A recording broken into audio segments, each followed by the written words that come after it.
আসসালামু আলাইকুম রহমতুল্লাহ। আমাদের খামারে আমাদের গরুগুলোর এফএমডি হয়ে গেছিলো। এটার লক্ষণ প্রকাশ পাইছিল হলো এই যে ঈদের দিন, কুরবানির ঈদের দিন, অর্থাৎ 28/5/2026 সালে।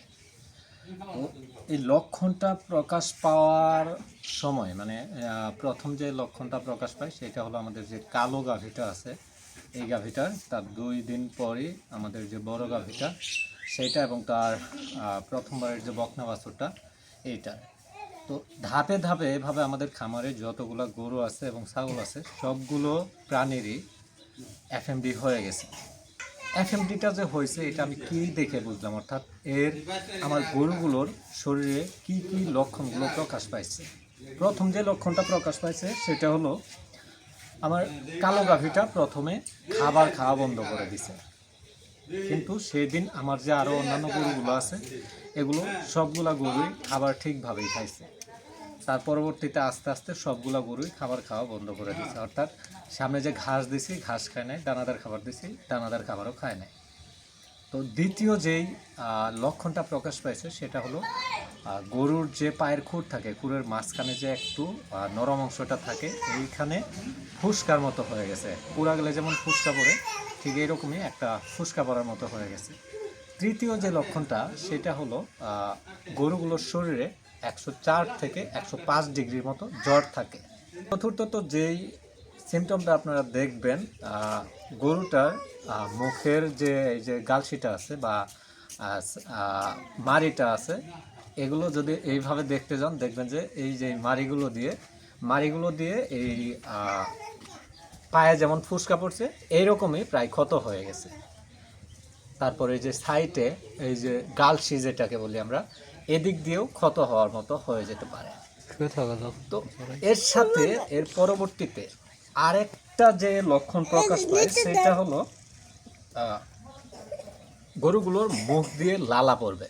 এর খুরের মাঝখানের নরম অংশে যে ফুসকার মতো পড়ে, এই ফুসকাটা ফেটে ফেটে ক্ষত হয়ে যায় এবং তখনই মূলত গরুগুলোর মেইন যে সমস্যাটা সেটা শুরু হয়। তারা এই ফুসকা ফাটার পর থেকে হাঁটতে পারে না ঠিক মতো। তারপর মুখের ঘাগুলো আস্তে আস্তে যে ক্ষতটা থাকে এইটা বড় হয়ে যায়, যার কারণে ঠিক মতো খাবারগুলো খেতে পারে না।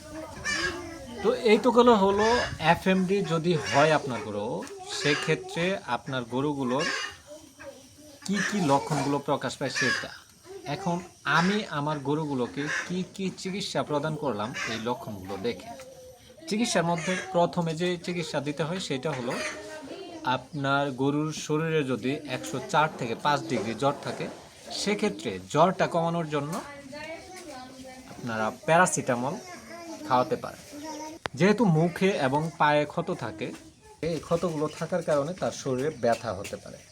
এই ব্যথার জন্য আপনারা ব্যথানাশক খাওয়াতে পারেন। তবে আমি আমার গরুগুলোকে প্রথম দিনে জ্বরের জন্য দিছি, তারপর শরীরের জ্বর কমে গেছে, যখন জ্বর বেশি হয়েছে তখন দিছি। আর ব্যথানাশক যেটা এটা আমি একদিনে দিছি, এরপর আর দেওয়া লাগে না। এখন যে চিকিৎসাটার কথা বলবো এইটাই হলো মূলত এফএমডি বা খুরা রোগের মূল চিকিৎসা। সেটা কি, আপনার গরুগুলোর পা ফিটকারি দিয়ে ভালোভাবে ধুয়ে দিতে হবে।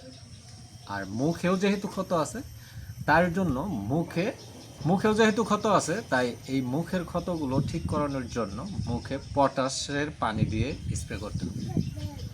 এই দুইটারই আপনার পটাশ এবং ফিটকারি এইটা পানির সাথে যে মিশাবেন, কী পরিমাণে মিশাতে হবে, 10 কেজি পানিতে, যদি বেশি গরু থাকে সেক্ষেত্রে 10 কেজি পানিতে 10 গ্রাম বা 12 গ্রাম ফিটকারি মিশাবেন।